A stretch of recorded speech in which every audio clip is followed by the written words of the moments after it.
یزید ملعون نے چھڑی سے مظلوم کربلا کے لب و دندان کی توہین کرتے ہوئے یہ کافرانہ اشعار پڑھے: اے کاش میرے وہ بزرگ آج ہوتے جو جنگ بدر میں مارے گئے، وہ قبیلہ خزرج کی چیخ و پکار کو سنتے جو نیزوں کی وجہ سے بلند ہو رہی ہے، تو اس وقت وہ خوش ہو کر مجھے داد دیتے اور کہتے یزید تیرے ہاتھ شل نہ ہوں۔ بنی ہاشم نے ملک کے ساتھ ایک کھیل کھیلا ہے، حالانکہ نہ تو کوئی فرشتہ آیا ہے اور نہ ہی کوئی وحی نازل ہوئی ہے۔ میں اگر اپنے بزرگوں کا اولاد احمد سے ان کے لیے انتقام نہ لوں، خندق کے خاندان سے نہ ہوں۔ بہار میں ہے پیغمبر خدا صلی اللہ علیہ وآلہ وسلم کے ایک صحابی نزلہ بن عبید جو ابو برزہ اسلمی کے نام سے مشہور ہیں، بصرہ کے رہنے والے تھے۔ 64 ہجری میں وفات پائی۔ یہ منظر دیکھ رہے تھے، تڑپ اٹھے اور کہنے لگے یزید تجھ پر افسوس ہے، تو حسین بن زہرا کے دانتوں پر چھڑی مار رہا ہے، حالانکہ میں نے اپنی انہی آنکھوں سے حضرت رسالت مآب صلی اللہ علیہ وآلہ وسلم کو دیکھا ہے کہ وہ ان دانتوں اور لبوں کو بوسہ دے رہے تھے اور ان دونوں بھائیوں حسن و حسین سے فرما رہے تھے تم دونوں جوانان جنت کے سردار ہو، خداوند عالم تمہارے قاتلوں کو تباہ و برباد کرے گا، انہیں اپنی لعنت کا مستحق بنا دے گا اور ان کے لیے جہنم کو آمادہ کر دے گا۔ یزید نے جب یہ باتیں سنی تو غضبناک ہو گیا اور حکم دیا کہ اسے دربار سے نکال دیا جائے۔ یزید نے اپنے ظلم و ستم کی کارروائی جاری رکھی اور چوب خیز زبان سے لبوں اور دانتوں کی بے ادبی کرتے ہوئے کہا: حسین کیسا پایا میرے اشعار پڑھنے اور رقص و سرود کی محفلیں سجانے کو؟ اتنے میں یزید کے محل سے ایک کنیز باہر نکلی اور جب اس دلخراش منظر کو دیکھا تو کہنے لگی: خدا تمہارے بدن سے تمہارے ہاتھ پاؤں جدا کرے اور آخرت کی آگ میں جلانے سے پہلے دنیا کی آگ میں جلائے۔ اے ملعون، جن دانتوں کو رسول خدا صلی اللہ علیہ وآلہ وسلم چومتے نہیں تھکتے تھے، تو چھڑی کے ساتھ ان کی توہین کر رہا ہے۔ یزید نے کہا: خدا تیرا سر تن سے جدا کرے، یہ کیا کہہ رہی ہو؟ اس نے کہا: او یزید، میں سوئی ہوئی تھی، ابھی مجھے اچھی طرح نیند نہیں آئی تھی، نیم بیداری کی حالت میں نے دیکھا کہ آسمان کے دروازے کھل گئے ہیں اور نور کا ایک زینہ زمین پر اترا اور اس سے سبز رنگ کا لباس زیب تن کیے 2 جوان اترے۔ اچانک ایک میان قامت معصورت انسان اس زینے سے اترا اور وہیں پر بیٹھ گیا اور بلند آواز سے کہنے لگا: بابا آدم آپ بھی اتر آئیے، بابا ابراہیم آپ بھی نیچے تشریف لائیے، اے برادر موسیٰ اور اے بھائی عیسیٰ آپ بھی تشریف لے آئیے۔ اس کے بعد میں نے خاتون معظمہ کو دیکھا جو سر کے بال کھولے فریاد کر رہی تھی اور کہہ رہی تھی: جناب حوا، جناب سارہ، بہن مریم، اماں خدیجہ آپ بھی آئیے۔ اتنے میں عاطف نے آواز دی: یہ ہیں فاطمہ زہرا دختر رسول خدا صلی اللہ علیہ وآلہ وسلم، زوجہ علی مرتضیٰ، مادر حسین سید الشہداء۔ اس وقت فاطمہ زہرا نے رو کر کہا: اے بابا، آپ نہیں دیکھ رہے کہ آپ کی امت نے میرے بیٹے حسین کے ساتھ کیا سلوک کیا ہے؟ یہ سن کر حضرت رسول خدا صلی اللہ علیہ وآلہ وسلم پر سخت گریہ طاری ہو گیا، جس کی وجہ سے وہاں پر موجود تمام انبیاء زور زور سے رونے لگے، حتیٰ کہ فرشتوں کے رونے کی آوازیں بھی آنے لگیں۔ پھر حضور پاک صلی اللہ علیہ وآلہ وسلم نے حضرت آدم علیہ السلام کی طرف منہ کر کے فرمایا: بابا آدم آپ نہیں دیکھ رہے کہ میرے بعد ظالموں نے میرے لال حسین کے ساتھ کیا سلوک کیا ہے؟ قیامت کے دن انہیں میری شفاعت نصیب نہیں ہوگی۔ حضرت آدم علیہ السلام پر گریہ طاری ہو گیا اور دوسرے انبیاء روتے رہے، فرشتے بھی خاموش نہیں ہوئے۔ پھر میں نے دیکھا کہ 80,000 انسانوں کا ایک لشکر ہے جس کے آگے آگے ایک جوان ہے جس کے ہاتھ میں سبز رنگ کا علم ہے اور ساتھ ہی بے شمار آتشیں اسلحہ ہے جسے وہ ہوا میں لہراتے ہوئے کہہ رہا ہے: اے آتشیں اسلحہ، اس گھر والے یعنی یزید کو اپنی لپیٹ میں لے لے۔ یزید تو اس وقت میں نے تجھے دیکھا تو چیخ رہا تھا: آگ آگ، اب آگ سے بچ کر کہاں جا سکتا ہوں؟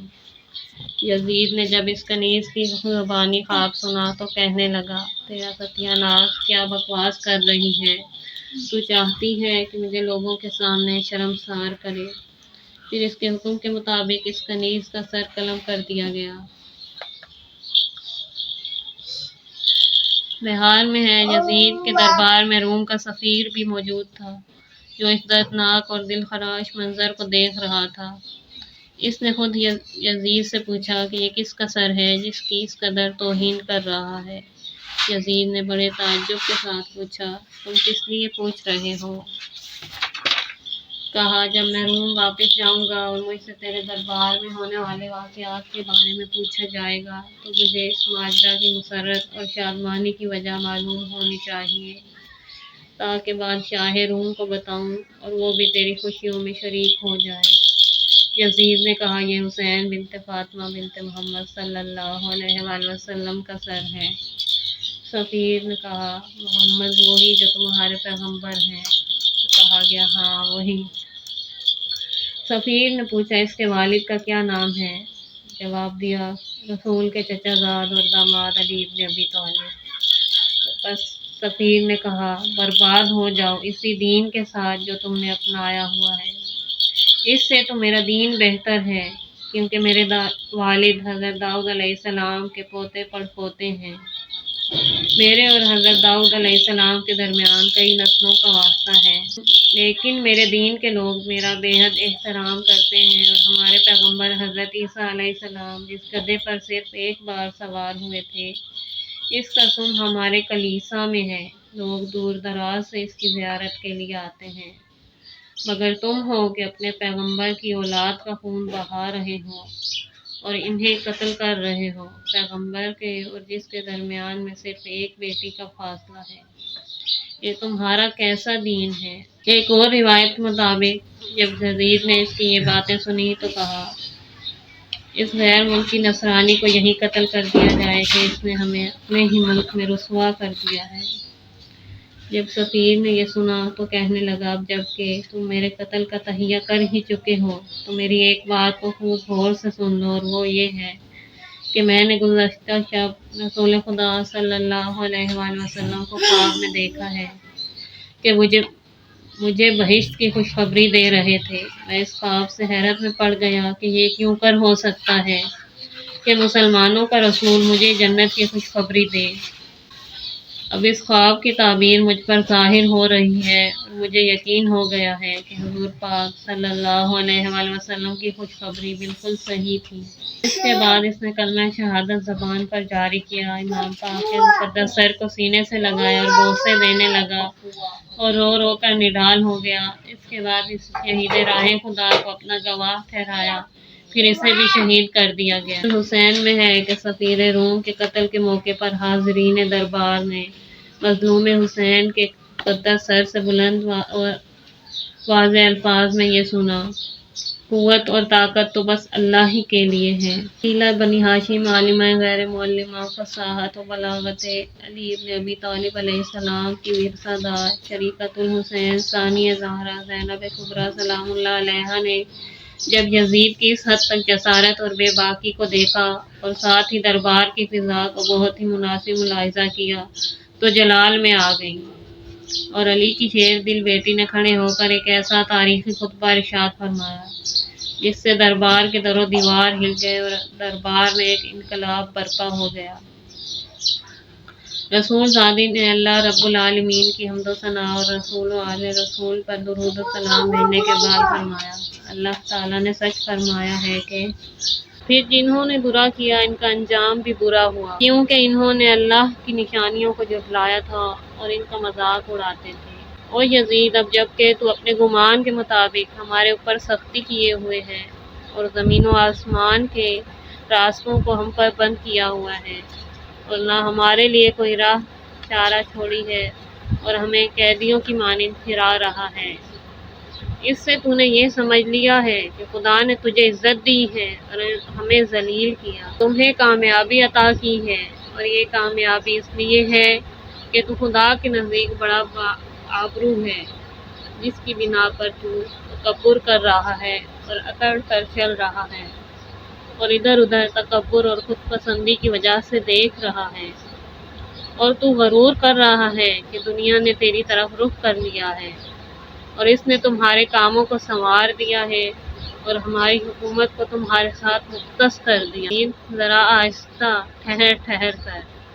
کیا تو نے خداوند تعالیٰ کا یہ قول فراموش کر دیا ہے جو اس نے فرمایا ہے کہ جو لوگ کافر ہو گئے ہیں انہیں یہ گمان نہیں کرنا چاہیے، ہم نے انہیں جو ڈھیل دی ہے وہ ان کے لیے بہتر ہے، ہم نے انہیں اس لیے ڈھیل دی ہے تاکہ ان کا امتحان لیں اور وہ اپنے گناہوں میں مزید اضافہ کریں، اور ان کے لیے توبہ کی گنجائش باقی نہ رہے، اور ان کے لیے رسوا کن عذاب ہے۔ ہمارے نانا کے آزاد کردہ غلاموں کے بیٹے، کیا یہی انصاف ہے کہ تو اپنی عورتوں اور کنیزوں کو تو پردے میں بٹھائے رکھے، لیکن رسول کی پردہ داروں کو قید کر کے شہر بشہر پھرائے، ان کی ہتک حرمت کرے اور ان کے چہرے سے پردے ہٹا دے تاکہ لوگوں کی نگاہیں ان چہروں پر پڑیں، اور نزدیک و دور کے اور شریف اور کمینے ہر قسم کے لوگ ان کو دیکھیں، جبکہ ان کے ساتھ ان کے مرد بھی نہ ہوں، نہ کوئی مدد کرنے والا اور نہ ہی حفاظت کرنے والا۔ ہمدردی اور دلسوزی کی امید اس شخص سے کیوں کر وابستہ کی جا سکتی ہے جس کی ماں نے پاک باز لوگوں کا کلیجہ چبایا ہو اور جس کا گوشت شہیدوں کے گوشت سے اگا ہو، اور اس قسم کا سلوک اس شخص سے قطعاً دور نہیں جو ہمیں دشمنی کی نگاہوں سے دیکھتا ہو۔ یزید اس قدر عظیم گناہ کو گناہ ہی شمار نہیں کرتا اور خود کو اس قبیح کارنامے اور ناپسندیدہ کردار پر غلط کار نہیں سمجھتا، بلکہ اپنے کافر بزرگوں پر فخر و مباحات اور ان کے یہاں پر موجود ہونے کی تمنا کرتا ہے کہ تیرے بے رحمانہ قتل و غارت اور کرتوتوں کو اپنی آنکھوں سے آ کر دیکھیں اور خوش ہوں اور تیرا شکریہ ادا کریں۔ یزید، تو جوانان جنت کے سردار ابا عبداللہ الحسین علیہ السلام کے ہونٹوں پر چھڑی مار کر ان کی بے ادبی کر رہا ہے، ایسا کیوں نہ کرے اور کیوں نہ کہے، کیونکہ تو نے ہمارے زخموں کو ناسور میں بدل دیا ہے اور محمد مصطفیٰ صلی اللہ علیہ وآلہ وسلم کی ذریت اور آل عبد المطلب میں سے روئے زمین کے جو روشن ستارے ہیں ان کا خون بہا کر تو نے انہیں بیخ و بن سے اکھاڑ دینے کی کوشش کی ہے، اور اب اپنے گمان کے مطابق اپنے بزرگوں کو پکار رہا ہے کہ وہ جواب دیں۔ تھوڑا صبر کر لو، زیادہ دیر نہیں گزرے گی کہ تو خود ان کے ساتھ جا ملے گا، پھر تو اس بات کی آرزو کرے گا کہ اے کاش تیرے ہاتھ چھل ہوتے اور تیری زبان گنگ ہوتی اور یہ باتیں زبان پر نہ لاتا، نہ ہی ایسے ایسے کرتوتوں کا ارتکاب کرتا۔ غرض علی کی بیٹی کا ایک ایک حرف یزید کے دل پر بجلی بن کر گر رہا تھا۔ اب اس میں بات کرنے کی جرأت نہیں رہی تھی کہ سید زادی نے اپنے خطبے کو آگے بڑھاتے ہوئے اسے مزید رسوا کرنے کے لیے فرمایا۔ زمانے کی ستم ظریفی ہے اور مصائب زمانہ نے مجھے مجبور کر دیا ہے کہ مجھے تیرے جیسے خبیث شخص سے ہم کلام ہونا پڑ رہا ہے، لیکن یاد رکھ کہ میں تجھے ذرہ بھر بھی اہمیت نہیں دیتی، البتہ تیرے مصائب و مظالم کو بہت زیادہ سمجھتی ہوں اور تیری سخت سے سخت ترین مذمت کرتی ہوں۔ ہائے کیا کیا جائے، آنکھیں ہیں کہ آنسوؤں کے سیلاب بہا رہی ہیں اور دل ہیں کہ جلے جا رہے ہیں۔ کس قدر تعجب کی بات ہے کہ اللہ کا برگزیدہ گروہ آزاد کردہ غلاموں کی اولاد کے شیطانی گروہ کے ہاتھوں قتل کر دیا جائے۔ ہمارے خون کا ایک ایک قطرہ تمہارے ہاتھوں سے ٹپک رہا ہے اور ہمارے بدن کے گوشت کا ایک ایک ٹکڑا تمہارے منہ سے گر رہا ہے۔ ادھر ان پاک و پاکیزہ اور مطہر اجسام پر سے صحرا کے درندے گزر رہے ہیں اور بیابان کے ٹیلوں کی ریت اور مٹی اڑ اڑ کر ان کو ڈانپ رہی ہے۔ علی کی شیر دل بیٹی اپنی قلبی اور ذہنی حریت اور آزادی کا بھرے دربار میں اعلان کرتے ہوئے مسند اقتدار پر بیٹھے دشمن کو چیلنج کر کے کہتی ہیں، یزید، تم جو چالیں چل سکتے ہو چلو، جو کوششیں کر سکتے ہو کر لو، لیکن خدا کی قسم نہ تو تم ہمارے ذکر کو کبھی مٹھا سکو گے اور نہ ہی ہماری یاد کو دلوں سے محو کر سکو گے، نہ تو کبھی ہمارے جاہ و جلال تک تمہاری رسائی ہو سکتی ہے اور نہ تم اپنے دامن سے ظلم و ستم کے داغ دھبے دھو سکتے ہو۔ بطل حریت کی صاحب زادی اور فاتح کربلا کی فاتحہ کوفہ و شام بہن نے دشمن کے وجود پر ایک اور کاری اور آخری ضرب لگائی اور اسے ہمیشہ کے لیے بے چارہ کر کے رکھ دیا۔ فرماتی ہیں، تیرا نقطۂ نظر بے اعتبار و ناپائیدار، تیری حکومت کا دورانیہ گنتی کے چند دن اور تیری مجتمع ٹولی کا انجام انتشار ہے۔ جس دن منادی ندا دے گا کہ اللہ کی لعنت ہے ظالموں پر۔ آخر میں سیدہ معظمہ علی کی علی بیٹی نے جس طرح خطبے کا آغاز اللہ تعالیٰ کی حمد و ثنا اور محمد و آل محمد پر درود و سلام سے کیا تھا، اسی طرح اس کا اختتام بھی حمد و ثنائے پروردگار پر اس طرح کیا کہ جس میں اس کی طرف سے اپنے اوپر نعمتوں اور احسانات کا تذکرہ کر کے عملی طور پر یزید کو بتلا دیا کہ تو اس قدر آسائشوں کے باوجود اپنے رب کو بھول چکا ہے اور ہم مصائب و آلام کا شکار ہونے کے باوجود اس کی حمد اور اس کے لیے شکر بجا لا رہے ہیں۔ شہزادی کونین فرماتی ہیں، اور تمام تعریفیں ہیں اس اللہ رب العالمین کے لیے جس نے ہمارے پہلے کو تو سعادت اور مغفرت سے نوازا ہے اور آخری کو شہادت اور رحمت سے۔ میری اپنے خدا سے یہی دعا ہے کہ انہیں اجر جزیل عنایت کرے اور ان کی جزا میں مزید اضافہ فرمائے۔ وہ خود ہمارے لیے بہترین اور سب سے بڑا مہربان ہے، وہی ہمارے لیے کافی ہے اور بہترین کارساز ہے۔ یزید بوکھلا چکا تھا، اسے کچھ سمجھ نہیں آ رہی تھی کہ کیا کیا جائے۔ اس کے پاس اب بات کرنے کے لیے کوئی دلیل اور منطق نہیں تھی۔ وہی ظالم اور جابر حکمرانوں والا پرانا حربہ قتل کی دھمکیوں پر اتر آیا۔ درباریوں کی طرف منہ کر کے کہا، کیا خیال ہے ان قیدیوں کو قتل نہ کر دیا جائے؟ ایک ملعون درباری نے خوشامدانہ لہجے میں کہا، ضرور انہیں موت کا مزہ چکھایا جائے، مگر ایسی جگہوں پر کچھ منصف مزاج لوگ بھی ہوتے ہیں۔ چنانچہ انصار میں سے ایک شخص نعمان بن بشیر، جس کے والد بشیر بن سعد رسول خدا صلی اللہ علیہ وآلہ وسلم کے صحابی تھے، خود نعمان معاویہ کے دور حکومت میں کوفہ کا گورنر تھا، 65 ہجری میں اسے حمص میں قتل کر دیا گیا، فوراً بول اٹھا، دیکھو یزید، اگر اس وقت یہاں پر رسول خدا صلی اللہ علیہ وآلہ وسلم ہوتے تو ان کے ساتھ کیا سلوک کرتے؟ تو جو سلوک ان کا ہوتا تم بھی وہی کرو۔ اس کے بعد امام محمد باقر علیہ السلام کا سن مبارک اس وقت صرف 2 سال اور کچھ مہینے تھے۔ یزید کے سامنے کھڑے ہو گئے اور حمد و ثنائے پروردگار کے بعد فرمایا، تمہارے جن درباریوں نے ہمارے قتل کا مشورہ دیا ہے، انہوں نے فرعون کے درباریوں اور اطرافیوں کے خلاف کہا ہے، کیونکہ جب فرعون نے حضرت موسیٰ اور ہارون علیہ السلام کے بارے میں ان سے مشورہ لیا تو انہوں نے کہا، موسیٰ اور اس کے بھائی کو مہلت دو اور شہروں میں قاصد بھیج کر جادوگروں کو اکٹھا کرو، جب جادوگر آ جائیں تو پھر ان بھائیوں کا امتحان لو،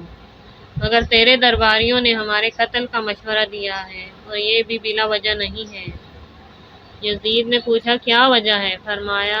وہ عقل مند اور دانا تھے اور یہ تیرے درباری فریب خوردہ اور بے سمجھ، کیونکہ ناپاک نسل کے لوگوں کے سوا کوئی دوسرا شخص انبیاء اور اولاد انبیاء کے قتل کا ارتکاب نہیں کرتا۔ یہ سن کر یزید اس قدر لاچار اور لاجواب ہو چکا تھا کہ ایک معصوم بچے کی باتوں کو سن کر سر کو جھکا دیا اور خاموش ہو گیا اور پھر حکم دیا کہ انہیں دربار سے باہر لایا جائے۔ مظلوم کا سر یزید کے سامنے تش میں ہے، جس پر وہ بار بار چوک تیزران کے ذریعے اس کی توہین کر رہا ہے، مگر حسین مظلوم کی 2 معصوم شہزادیاں تمام ماحول سے بے پرواہ اپنے شہید بابا کے سر کو دیکھ رہی ہیں۔ اب ان کو تاب ضبط نہیں رہ گئی، ایک زوردار فریاد کے ساتھ یزید کی طرف منہ کر کے کہا، یزید، کیا رسول اللہ کی بیٹیوں کو بھی قید کیا جاتا ہے؟ یہ سن کر پورے دربار میں کوہرام برپا ہو گیا۔ کسی میں یہ الفاظ سننے کی طاقت نہیں رہی۔ دربار میں ہر طرف سے احتجاج کی آوازیں اٹھنے لگیں۔ یزید نے دیکھا کہ کاروان حریت کے ایک ایک فرد نے اس کے دربار کی حیت کو بدل ڈالا ہے اور لوگوں کی ساری توجہ طرف ہو گئی ہے۔ وہ خود کو ان کا قیدی سمجھنے لگا اور عملی طور پر ثابت کر رہا تھا کہ قیدی دراصل میں ہوں، جو اگرچہ تخت حکومت پر بیٹھا ہوں، اور آزاد در حقیقت یہ ہیں جو رسیوں اور زنجیروں میں جکڑے ہیں۔ اب معذرت خواہی پر اتر آیا، اور جب اس نے دربار کی حالت بدلی ہوئی دیکھی، امام علیہ السلام کی صاحبزادیوں سے کہا، کچھ تمہارے ساتھ سلوک کیا گیا ہے، میں تو اس سے بالکل راضی نہیں تھا۔ اور روایت کے مطابق اس نے ابن مرجانہ یعنی ابن زیاد کو برا بھلا کہنا شروع کر دیا اور اپنے تمام گناہوں کو بھی اس کی طرف منسوب کر دیا۔ ظاہر ہے کہ اس کا اس قسم کا رویہ کسی مہربانی اور احسان کی وجہ سے نہیں تھا، بلکہ جب افراد اہل بیت کے ذریعے سب حقائق دنیا کے سامنے آئے اور وہ رسوا ہوا تو اپنے رویے میں بھی تبدیلی پیدا کی، کیونکہ جیسا کہ بیان ہو چکا ہے، اس نے پہلے تو خاندان مظلوم کربلا حسین علیہ السلام کے تمام افراد کو ایک زنجیر میں جکڑا ہوا تھا، اور وہ اسی حالت میں اس کے دربار میں پیش ہوئے، اور اس نے اس حالت کو دیکھ کر فخریہ انداز میں اشعار بھی کہے اور اپنے کافرانہ عقیدے کا اظہار بھی کیا۔ امام مظلوم کے ہونٹوں اور دانتوں پر چھڑی سے ظلم و ستم بھی کیا۔ بہرحال جیسا کہ جلاء العیون میں ہے، اس کے بعد اس نے حکم دیا کہ امام مظلوم کے مقدس سر کو یزید کے محل پر لٹکا دیا جائے اور اہل بیت کو اس گھر میں لے جایا جائے جو قید خانہ بنا ہوا تھا۔ وہ قید خانہ یزید کے محل کے پہلو میں تھا، چنانچہ امام زین العابدین علیہ السلام کو بھی مقدرات عصمت کے ساتھ اسی زندان میں بھیج دیا گیا۔